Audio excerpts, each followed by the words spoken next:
Alright, today was supposed to be exciting.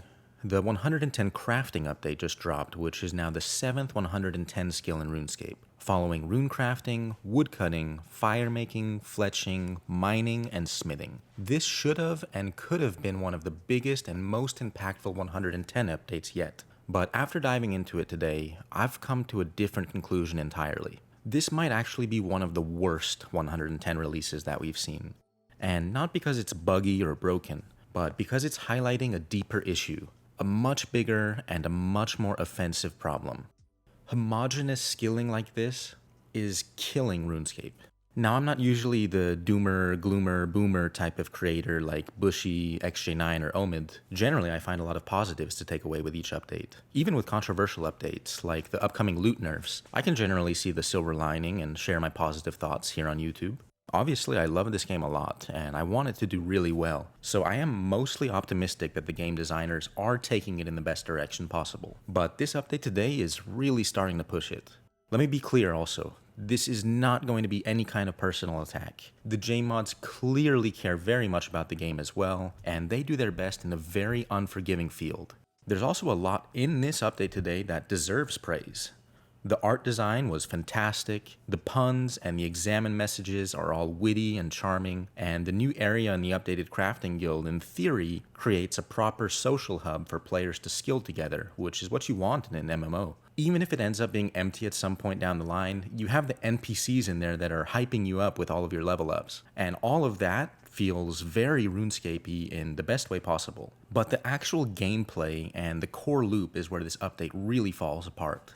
I originally planned to do a full breakdown video of this update today. I was going to try out the new methods, test out the new rewards like the armor and the jewelry, and I was pretty excited when I watched one of the mods on stream boasting about how complete the skill was in between levels 99 to 110. I guess he was talking about the actual skill guide itself rather than any of the gameplay elements. I actually was so excited I even took off work today to be able to play on day one and get a day one video out about this crafting update.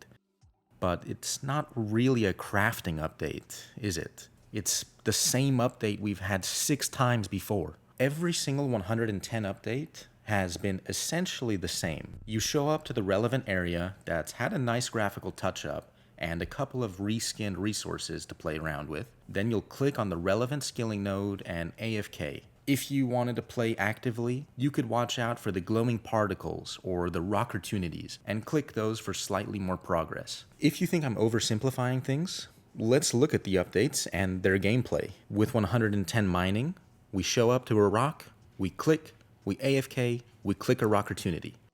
With 110 woodcutting, we click a tree, we AFK, sometimes we click a shiny tree, or in other words, the loggertunity. With 110 crafting, we click the tailor table, AFK, click it when it shines. In other words, it's a clothertunity. There's maybe a little bit more to do with each of the skills as well, but even then it's all still homogeneous. Look at 110 smithing.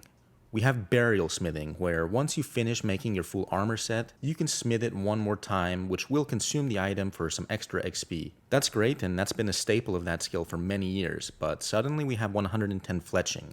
Martial fletching is introduced. It's got a fancy new name, sure, but fundamentally this is burial smithing. You fletch the item once more for some more XP and it consumes the item. Martial, burial, it's the same thing.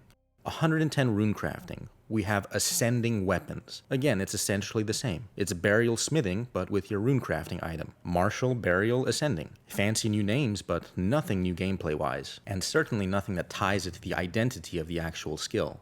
And guess what? With 110 crafting today, who would have guessed it, but burial crafting is introduced. Again, it has a nice novel name. I think it's called Adornment today, but it's the same update. And it's the same gameplay for a different skill. It's really starting to become a problem. At this rate, I can already tell you what 110 cooking, hunter, and thieving will all look like.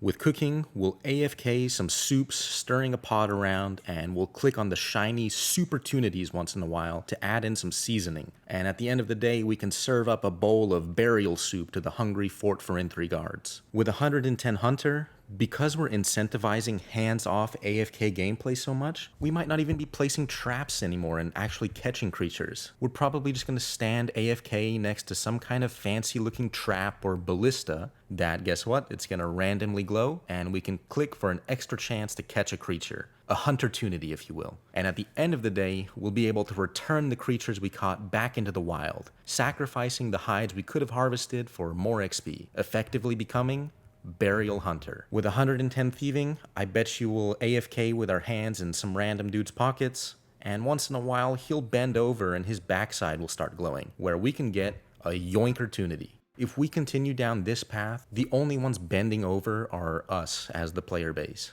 So I think that's enough of this tone. I've said my piece, and I think that the problem is pretty clear at this point, so let's not just rant for the sake of ranting. If I am going to talk about what's wrong, I should also talk about what I think can be done. First off, I don't necessarily think that every skill has to have some ultra-active or complex system. In fact, that can be problematic too. Just look at Fishing Frenzy for an example. I also don't think every skill needs to have its own big game hunter, but at the very least, we do need variety. Right now, it feels like every 110 update is using the same design template. Drop a reskin gathering loop, toss in a Rockertunity style interaction, and a burial training method, and then toss in a shiny reward or two at the end of the day. I really don't think that's going to be sustainable long term, and it's really not fun anymore. It is definitely okay for some skills to be more chill and more AFK. That's a core part of RuneScape's identity too. But if every skill feels like a copy-paste idle loop, you're removing any sense of identity from every skill and you're completely removing any kind of gameplay depth.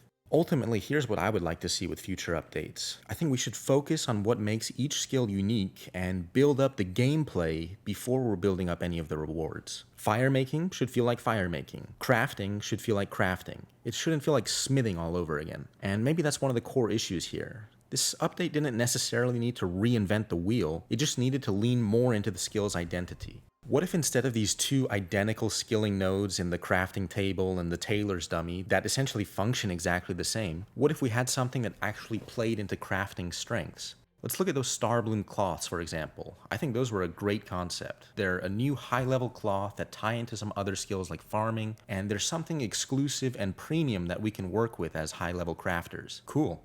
That sounds like some good content. But what if the gameplay around it had some actual thought behind it rather than this AFK loop we have today? Something more than these cloth-ertunities. Imagine this. Instead of standing AFK while the progress bar fills up, what if you got a little mini-game style interface? Something similar to the Artisan's Workshop swords, but more tailored to crafting. I wouldn't want to see a copy-paste of that system either, but for example, what if you were stitching intricate patterns into the robes by tracing a design with your mouse? Or maybe you were trying to socket in some gems and have them align correctly for some bonuses. Maybe you would also have to balance speed versus quality when it comes to tailoring these elite robes. You could take your time playing this minigame for longer, getting you all the way up to the tier 99 version of the robes, or you could rush through the minigame and focus on outputting volume, giving you just the base level of the robes. It wouldn't have to be something insanely complicated, but something that breaks up this passive AFK gameplay and actually feels like you're crafting something with extra care and precision. Even if you just had these two small minigame ideas, one for tailoring and one for adornment,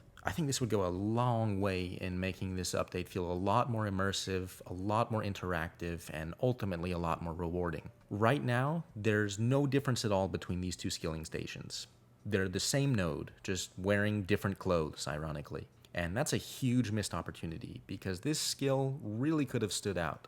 Instead, we've ended up with another version of bank standing with Rockertunities. Anyway, this is where I think that the devs have a chance to pivot. There's a lot of talent and passion behind these updates, and you can clearly see that in the visuals and the writing and the reward design. But it's time to direct some of that creativity into the gameplay itself. I want to see something bold with 110 thieving now. Please God, don't let it be yoinkertunities. Let's maybe see some kind of epic heist that takes all of the core elements of thieving we've practiced to get up to level 99. Things like evading patrolling guards with agility, or using blackjacks to knock out sentries, pickpocketing keys to get into restricted rooms, and safe cracking once we get into those rooms, and eventually making a great escape. At the end of the day, what I'm saying is I think we deserve better with future 110s than yet another copy and paste. So that's going to be where I call this video. I will be making another video soon enough testing the rewards we got from this update. I'm most looking forward to getting my hands on a set of the Masterwork magic armor and really putting that through the ringer at high-end rage bosses. So if you do have a set that you're trying to sell by the end of the day, shoot me a message and I'll try and have a strong video out tomorrow. So subscribe if you want to see that and stay up to date with more RuneScape news and all of my other content regarding RS. Thanks for watching and see you next time.